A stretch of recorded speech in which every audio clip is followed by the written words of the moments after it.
वो yellow colour वाला क्या कर रहा है यार, हटो यार। अरे हम नहीं कर रहे हैं, ये कह रहे हैं भाई साहब आईपीएल में सीएसके को पूरे टीम, एक आरसीबी नहीं बोल रहा है। यानी कि जो टीम खेलने आ रहा है ना, वो क्या बोल रहा है कि भाई क्या कर रहा है, हटो यार।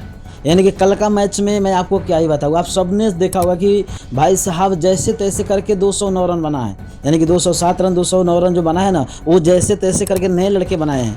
यानी कि पुराने लड़के की बात किया जाए तो सच में यार, जब से एमएस धोनी नहीं है भाई, दिख रहा है कमी बहुत दिख रहा है सीएसके का। और शायद सीएसके का पार अब कोई नहीं लगा सकता है, क्योंकि अब सोचो जैसे संजू सैमसन का बात करो, या चाहे जो ऋतु गायकवाड़ कप्तान है, चाहे आयुष मात्रे की बात करें। हाँ यार, हमको पता है शिवम दुबे भी अच्छा खेलते हैं, आयुष मात्रे भी बड़ा पारी खेल सकते हैं, मगर गायकवाड़ को क्या हो गया है किसी को पता नहीं है। यानी कि वही गायकवाड़ भाई, अब सोचो कि गायकवाड़ लगातार फ्लॉप है भाई, लगातार।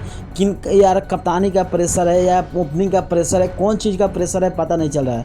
मगर सोचो यार, इतना ज़्यादा प्रेशर झेल कर वो कप्तान को यार, सच में यार बहुत, सोचो एक रचित पाटीदार थे भाई, वो पाटीदार इतना ज़बरदस्त बल्लेबाजी कर रहे थे ना। अब सोचो कि 15 में 34-35 रन लगाए थे, 40 रन लगाए थे, इस अंदाज में बल्लेबाजी कर रहे थे। और एक सीएसके का कप्तान के मैं क्या ही आपको बताऊं, आप सबने देखा है। इसीलिए मैं बोल रहा हूँ कि भाई है, इन लोगों को सरफराज की बात करें या चाहे कार्तिक की बात करें, नए लड़के हैं, थोड़ा बहुत इंटेंट दिखा सकते हैं। मगर सच में यार धोनी का कमी दिख रहा है। क्या आपको भी लगता है कि हाँ यार धोनी होना चाहिए था? अपना राय कमेंट करें और वीडियो को ज़्यादा से ज़्यादा शेयर